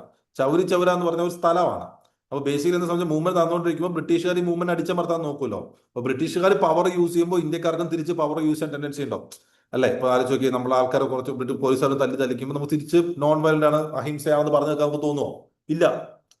ബ്രിട്ടീഷുകാരെ വയലൻസ് ആണല്ലോ ചെയ്യുന്നത്. അപ്പൊ ഒബ്വിയസ്ലി ആൾക്കാർ ദേഷ്യം വരും. അപ്പൊ അതിന്റെ റെസ്പോൺസ് ആയിട്ട് ആൾക്കാർ എന്ത് വെച്ചാൽ ഒരു പോലീസ് സ്റ്റേഷൻ അറ്റാക്ക് ചെയ്യുകയും അവിടെ പോലീസ് സ്റ്റേഷൻ തീയിടുകയും ചെയ്തു. അതാണ് സംഭവം. ഈ ഉപ്പ് സത്യാഗ്രഹം അല്ലേ, അത് ഇതിലല്ലേ വരണേ? അല്ല അല്ല, അത് സിവിൽ ഡിസോബീഡിയൻസ് മൂവ്മെന്റ്. അത് 1930 നമ്മൾ അങ്ങോട്ട് പോകുന്നേ ഉള്ളൂ. ഇത് 1920 ആണ്. നമുക്ക് ഈ കമ്മീഷൻസ് ഒക്കെ വരുന്നത് ബ്രിട്ടീഷുകാരാണോ നിയമിക്കുന്നേ? ഏത് കമ്മീഷൻ? സാറിപ്പോ ഒരു ആ കമ്മീഷൻ. ആ ആ അതെ. ഓക്കെ. ഓക്കെ. അപ്പൊ ഗാന്ധി മൂവ്മെന്റ് വിഡ്രോ ചെയ്തെങ്കിലും എല്ലാ ആൾക്കാരും ഈ മൂവ്മെന്റ് വിഡ്രോ ചെയ്തതിൽ ഹാപ്പി ഒന്നുമല്ല. ഗാന്ധിക്കെതിരെ ഒരുപാട് പേര് തിരിഞ്ഞു. ലൈക്ക് ഒരുപാട് പേര് ഇപ്പൊ പറഞ്ഞില്ലേ, സ്റ്റുഡൻസ് സ്കൂൾ വിട്ടിറങ്ങി, കോളേജ് വിട്ടിറങ്ങി, ഒരുപാട് പേര് ജോലി ഉപേക്ഷിച്ചിറങ്ങി, ബ്രിട്ടീഷുകാരുടെ വർക്ക് ചെയ്യുന്ന ആൾക്കാർ അത് വേണ്ട എന്ന് പറഞ്ഞ് മൂവ്മെന്റിന് ഇറങ്ങി, ലോയേഴ്സ് പ്രാക്ടീസ് വിട്ടിറങ്ങി. പെട്ടെന്ന് ഒരു ദിവസം മൂവ്മെന്റ് വിഡ്രോ ചെയ്താൽ ഇവര് പിന്നെ എവിടെ പോകും? ഇവര് രാജ്യത്തിന് സ്വാതന്ത്ര്യം കിട്ടണമെന്ന് പ്രതീക്ഷിച്ച് അതിന് വേണ്ടിയിട്ട് എല്ലാം ഉപേക്ഷിച്ച് ഇറങ്ങുന്ന ആൾക്കാർക്ക് പെട്ടെന്ന് ഒരു ദിവസം മൂവ്മെന്റ് വിഡ്രോ ചെയ്തെന്ന് പറഞ്ഞ് ഇവർക്ക് തിരിച്ചു പോയ സ്കൂളിൽ കയറ്റുമോ, കോളേജിൽ കയറ്റുമോ, ജോലി കിട്ടുമോ? അപ്പൊ ഈ മൂവ്മെന്റ് സഡൻലി വിഡ്രോ ചെയ്തതിനെ ഒരുപാട് പേര് ഇത് ഡിസഗ്രിമെന്റ് ഒക്കെ അറിയിച്ചിരുന്നു.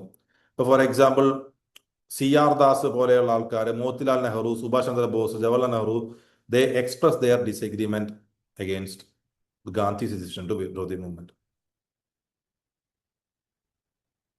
എന്തുകൊണ്ട് ഈ മൂവ്മെന്റ് ഫെയിലർ ആയി എന്ന് നോക്കുകയാണെങ്കിൽ, ഒരു മൂവ്മെന്റ് നടക്കുമ്പോൾ നമ്മുടെ നാട്ടിൽ സമരം നടക്കുമ്പോൾ ബേസിക്കലി എന്ത് ചെയ്യും? ഗവൺമെന്റ് അവരുടെ നെഗോഷിയേറ്റ് ചെയ്യും. ഇവിടെ ഗവൺമെന്റ് യാതൊരു വിധ നെഗോഷിയേഷനും തയ്യാറായിരുന്നില്ല. No negotiation. ഖിലാഫത്ത് ഇഷ്യൂ കുറച്ച് കഴിയുമ്പോൾ റിലവൻസ് കുറഞ്ഞു. ഇന്ത്യൻസിന്റെ ആക്റ്റീവ് റെസ്പോൺസ് കുറവായിരുന്നു. വയലൻസിൽ നിന്ന് മാറി നിൽക്കാൻ നമുക്ക് സാധിച്ചില്ല. ഇതൊക്കെ വേണമെങ്കിൽ കോസ്റ്റ് ആയിട്ട് പറയാം. So we reach the time period of ഒരു 1920s നമ്മൾ എത്തിയപ്പോൾ നമ്മൾ നേരത്തെ ഓൾറെഡി റെവല്യൂഷണറി നാഷണലിസത്തിനെ പറ്റി പറഞ്ഞതാണ്. അപ്പൊ റെവല്യൂഷണറി നാഷണലിസം എന്ന് പറയുമ്പോൾ ലൈക്ക് ബേസിക്കലി ഞാൻ പറഞ്ഞല്ലോ, അട്ടിമറി, പെട്ടെന്ന് ഒരു ദിവസം കൊണ്ട് കാര്യങ്ങൾ മാറ്റണം എന്ന് ആഗ്രഹിക്കുന്ന ആൾക്കാരുടെ റെവല്യൂഷണറിസം എന്ന് പറഞ്ഞു. അപ്പൊ റെവല്യൂഷണറി നാഷണലിസത്തിന് ബേസിക്കലി 2 ഫേസ് ഉണ്ട്. നമ്മൾ അവിടെ പറഞ്ഞ ഫേസ് 1, ഇത് ഫേസ് 2. നിങ്ങൾ ഭഗത് സിംഗ് കേട്ടിട്ടുണ്ടാവല്ലോ, ഭഗത് സിംഗ്, ആസാദ്, ആ ഇവരൊക്കെ വരുന്നത് ഫേസ് 2 ഓഫ് റെവല്യൂഷണറി നാഷണലിസത്തിലാണ്. ജസ്റ്റ് അതിന്റെ കുറച്ച് മുമ്പ് കൂടി പറയാം. എന്തുകൊണ്ട് റെവല്യൂഷണറി നാഷണലിസം വീണ്ടും ഉയർന്നു വന്നു? ഒന്ന്, പെട്ടെന്ന് നോൺ കോപ്പറേഷൻ മൂവ്മെന്റ് വിഡ്രോ ചെയ്തപ്പോൾ റോഡിലിറങ്ങിയ ആൾക്കാർക്കൊക്കെ അരിശം, ദേഷ്യം. പിന്നെ നമ്മുടെ റഷ്യൻ റെവല്യൂഷൻ കേട്ടിട്ടുണ്ടോ? റഷ്യൻ റെവല്യൂഷൻ സംഭവിക്കുന്നത് 1919-ലാണ്. അപ്പോൾ അവിടുത്തെ ലൈക്ക് ഇത് 1920s അല്ലേ. അപ്പൊ ബേസിക്കലി അതിന്റെ ഒരു ഐഡിയോളജി, മാർക്സിസം, സോഷ്യലിസം പോലുള്ള ഐഡിയോളജി ഒക്കെ ഈ സമയത്ത് സ്പ്രെഡായി. സെൽഫ് സാക്രിഫൈസ് ഐഡിയോളജി ഒക്കെ ഭയങ്കരമായിട്ട് വന്നു. അപ്പോ ആ സമയത്ത് വന്ന കുറച്ച് ഫോർമേഷൻസ് ആണ്. ഒന്ന്, ഹിന്ദുസ്ഥാൻ റിപ്പബ്ലിക് അസോസിയേഷൻ ഓഫ് 1924. ആരൊക്കെയായിരുന്നു major brains? Ramprasad Bismil, Jagdish Chandra Chatterjee, Sachin Sanyal. They conducted the famous Kakori robbery case. Kakori robbery Ramprasad ബിസ്മിലും അഷ്ഫഖുല്ല ഖാനും. രാംപ്രസാദ് ബിസ്മിലും അഷ്ഫഖുല്ല ഖാനും കൂടി ഇവര് ടീം എന്ന് വെച്ചാൽ ട്രെയിൻ, ബ്രിട്ടീഷുകാർ പണം കൊണ്ടുവന്ന് ട്രെയിനെ പിടിച്ചു നിർത്തി. അത് റോബറി. ഈ ഹിന്ദുസ്ഥാൻ റിപ്പബ്ലിക് അസോസിയേഷനെ ഹിന്ദുസ്ഥാൻ സോഷ്യലിസ്റ്റ് റിപ്പബ്ലിക് അസോസിയേഷൻ എന്ന് പേര് മാറ്റി. ഭഗത് സിംഗും സുഖ്ദേവ്, ഭഗത് ചരൺ ലോഹറയൊക്കെ. And they did the Saunders murder. Saunder എന്ന് പറഞ്ഞാൽ ആ സമയത്ത് ഒരു ബ്രിട്ടീഷ് ഓഫീസറാണ്. പുള്ളിക്കാരനെ വെടിവെച്ച് കൊന്നു.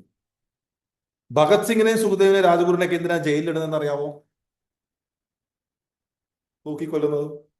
ഇയാളെ വെടിവെച്ച് കൊന്ന ഈ ഓഫീസറിനെ. ഇയാളെ വെടിവെച്ച് കൊന്നതിനും ഇവര് എന്ത് വെച്ചാൽ ദേ ബോംബ്ഡ് ദ ലെജിസ്ലേറ്റീവ് അസംബ്ലി. ലെജിസ്ലേറ്റീവ് അസംബ്ലിയിൽ കയറി പറ്റി അവര് അവിടെ അതിനുള്ളിൽ ബോംബ് എറിഞ്ഞു. ആ സമയത്ത് public safety bill, trade dispute bill എന്ന് പറഞ്ഞ് 2 ബ്രിട്ടീഷുകാരുടെ ബില്ല് വരുന്നുണ്ടായിരുന്നു. അതിനെതിരെയുള്ള ഒരു പ്രൊട്ടസ്റ്റ് കാണിക്കാനായിട്ട് ഭഗത് സിംഗും ഭഗത് ചരൺ മോഹറയാന്ന് തോന്നുന്നു, അതോ എനിക്ക് പേര് ഓർമ്മയില്ല, ഇവര് ലെജിസ്ലേറ്റീവ് അസംബ്ലിയുടെ ഉള്ളിൽ കയറിയിട്ട് അവിടുത്തെ വേക്കൻ സീറ്റിലേക്ക് ബോംബ് എറിഞ്ഞു. വേക്കൻ സീറ്റിലേക്ക് ബോംബ് എറിഞ്ഞതിന്റെ പർപ്പസ് ആൾക്കാരെ കൊല്ലുക എന്നുള്ളതല്ല, ഒരു ഇഷ്യൂ ഉണ്ടായിട്ട് ഇവരുടെ ഐഡിയോളജിയെ എല്ലാവരെയും അറിയിക്കുക എന്നുള്ളതാണ്. സോ ബേസിക്കലി പത്രത്തിലൊക്കെ എഴുതി വരുമല്ലോ, അറിയിക്കുക എന്നുള്ളതാണ്. ഭഗത് സിംഗ് ഇങ്ങനെ പറഞ്ഞിട്ടുണ്ട്, കേട്ടോ, if the deaf wants to hear then the sound must be loud എന്ന് പറഞ്ഞു. കേട്ടോ, ചെവി കേൾക്കാത്ത ആൾക്കാരെ, പൊട്ടന്മാര് കേൾക്കണം എന്നുണ്ടെങ്കിൽ ശബ്ദം ഉറക്കെ ആയിരിക്കണം എന്നാണ് പറയുന്നത്. അതായത് ഇത് ഇത്രയും പ്രശ്നങ്ങൾ നടന്നിട്ടും പ്രതികരിക്കാതിരുന്ന ആൾക്കാരെ കേൾപ്പിക്കാൻ വേണ്ടിയിട്ട് വലിയ ശബ്ദം ഉണ്ടാക്കുക എന്നായിരുന്നു ഉദ്ദേശം. നിങ്ങൾ അജയ് ദേവ്ഗൺ ഭഗത് സിംഗ് ആയിട്ട് അഭിനയിച്ച സിനിമ ഉണ്ടോ? എന്റെ പേര് ഞാൻ പറയാം. ലെജൻഡ് ഓഫ് ഭഗത് സിംഗ് ഒരു മൂവി ഉണ്ട്. സംഗതി ഇത്തി എക്സാഗ്രേഷൻ ആണ്, എന്നാലും നമുക്ക് കുറച്ച് കഥകളൊക്കെ കിട്ടാനായിട്ട് കുറച്ച് അടിപൊളിയാണ്. ലെജൻഡ് ഓഫ് ഭഗത് സിംഗ്, നമ്മുടെ ഗാന്ധി, അതേപോലെ തന്നെ മമ്മൂട്ടിയുടെ അംബേദ്കർ, ഇതൊക്കെ കാണുന്ന കുറച്ച് നമുക്ക് പിക്ചർ കിട്ടും. അതേപോലെ തന്നെ യൂട്യൂബിൽ രാജ്യസഭ ടിവിയുടെ സംവിധാൻ എന്ന് പറഞ്ഞൊരു ഡോക്യുമെന്ററി ഉണ്ട്, ലൈക്ക് നമ്മുടെ കോൺസ്റ്റിറ്റ്യൂഷന്റെ ഫോർമേഷനെ പറ്റിയിട്ട്. നമുക്ക് പിക്ചറൈസേഷൻ കുറച്ച് ഓർത്ത് വെക്കാനൊക്കെ അത് ഹെൽപ്പ് ചെയ്യും. അപ്പൊ റെവല്യൂഷൻ നാഷണലിസം ഫേസ് 2 കൂടി ഉണ്ട്. ഓക്കെ, ഇനി ഇവിടെ നമ്മുടെ 1920s എത്തി. ഇനി നമുക്ക് കോൺഗ്രസിന്റെ സ്പ്ലിറ്റ് തൊട്ടുള്ള കാര്യങ്ങൾ അങ്ങോട്ട് പറയാനുണ്ട്. അത് നമുക്ക് അടുത്ത ക്ലാസ്സിൽ നോക്കാം. സ്പ്ലിറ്റ്, നെഹ്റു റിപ്പോർട്ടൊക്കെ കടന്ന്, സിവിൽ ഡിസോബിയൻസ് മൂവ്മെന്റ് കടന്ന്, Gandhi Irwin pact, Poona pact, second world war, പിന്നെ കുറച്ച് കാര്യങ്ങൾ, ക്വിറ്റ് ഇന്ത്യ മൂവ്മെന്റ്, അങ്ങനെ പോയി സ്വാതന്ത്ര്യം കിട്ടും 1947. ഇത്രയും മതി. ഓക്കെ, അപ്പൊ ശരി മക്കളെ, bye bye, good night. Thank you sir. Thank you, sir. Good night, sir. സാറേ ഒരു ഡൗട്ട് ചോദിച്ചോട്ടെ? ഇത് ഔട്ട് ഓഫ് സിലബസ് ആണ്. ആ ഈ ഞാൻ കേട്ടതാണ്, അതായത് നമുക്ക് ഇൻഡിപെൻഡൻസ് കിട്ടാൻ മെയിൻ റീസൺ എന്ന് വെച്ചാല് മറ്റേ ആദ്യം ഒരു ആർമി മ്യൂട്ടണി നടന്നില്ല, അതിനുശേഷം 1946 തോന്നുന്നു ഇയോബിന്റെ പുസ്തകത്തിൽ കാണിക്കുന്ന അതിൽ നേവൽ മ്യൂട്ടണി നടന്നില്ലേ? 1946 അങ്ങനത്തെ ഒക്കെ റീസൺസ് കാരണമാണ് ഞാൻ കേട്ടത്. അതായത് ലൈക്ക് ആർമിക്ക് ഫയർ ചെയ്യാൻ ഓർഡർ കൊടുത്തിട്ട് നേവിക്കാരെതിരെ ഫയർ ചെയ്തില്ല, അപ്പൊ അവർക്ക് മനസ്സിലായ കാര്യം കൈവിട്ടു. അത് ട്രൂത്ത് ഉണ്ടോ? ഇതെന്താ സംഭവം എന്നറിയോ? 19 ആ ഒരു ടൈം പീരീഡ് ഞാൻ അവിടെ പറയാം. 19 ആ ഒരു ടൈം പീരീഡ് ആയപ്പോഴേക്കും സെക്കൻഡ് വേൾഡ് വാർ നടക്കണം, 1939 to 1945. ഈ സെക്കൻഡ് വേൾഡ് വാറിൽ ബ്രിട്ടനും ടീമൊക്കെ ജയിക്കുന്നുണ്ടെങ്കിലും ദേ വർ മേക്കിംഗ് ഹ്യൂജ് ലോസസ്, ധാരാളമായിട്ട് പൈസ നഷ്ടം, അതേപോലെ അങ്ങനത്തെ പ്രശ്നങ്ങൾ ബ്രിട്ടൻ ആക്ച്വലി തകർന്നുകൊണ്ടിരിക്കുകയാണ്. 1945 ആയപ്പോഴേക്കും നമ്മുടെ UN പോലുള്ള സാധനങ്ങൾ ഫോം ചെയ്തു. അപ്പോൾ ആ ടൈം പീരീഡ് ആയപ്പോഴേക്കും ഡീകോളനൈസേഷൻ എന്നുള്ളതായി അപ്പോഴത്തെ അവസ്ഥ. അതായത് ഈ കോളനീസ് എല്ലാം രാജ്യങ്ങൾ വിട്ടുപോകുന്ന ഒരു അവസ്ഥയായി. അപ്പോൾ ബ്രിട്ടന് ബേസിക്കലി ഇന്ത്യ മെയിൻറ്റെയിൻ ചെയ്യാൻ പറ്റാത്ത ഒരു അവസ്ഥയിലേക്ക് ആണെന്ന് ബ്രിട്ടന് തിരിച്ചറിവ് വന്നു തുടങ്ങി. അതിലേക്ക് ആഡ് ചെയ്ത ഒരു ഫാക്ടറാണ് ഈ നേവൽ മ്യൂട്ടണി, ഈ പറഞ്ഞ നേവൽ മ്യൂട്ടണി. ഇതുകൂടാതെ ഇന്ത്യയിലത്തെ അപ്പോഴത്തെ അവസ്ഥ അതിലും മോശമായിരുന്നു. അതായത് മുസ്ലിം ലീഗ് പാകിസ്ഥാന്റെ ഡിമാൻഡ് ഉയർത്തിക്കൊണ്ടിരിക്കുന്ന സമയമായിരുന്നു. അപ്പോൾ ബേസിക്കലി ബ്രിട്ടനും മുസ്ലിം ലീഗും തമ്മിൽ പ്രശ്നം, ബ്രിട്ടനും കോൺഗ്രസും തമ്മിൽ പ്രശ്നം, മുസ്ലിം ലീഗും കോൺഗ്രസും തമ്മിൽ പ്രശ്നം. പിന്നെ ഒരു 1946 ആയപ്പോഴേക്കും ഇന്ത്യയിൽ ഫുള്ള് മറ്റേതായി കമ്മ്യൂണൽ റയറ്റ്സ് ആയി.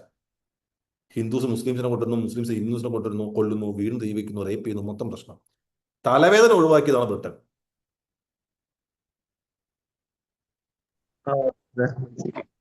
Naval mutiny is one of the factor. അങ്ങനെയായിരുന്നു എന്ന് പറയാം. ഓക്കെ. ഓക്കെ, അപ്പൊ ഓക്കെ, ശരി.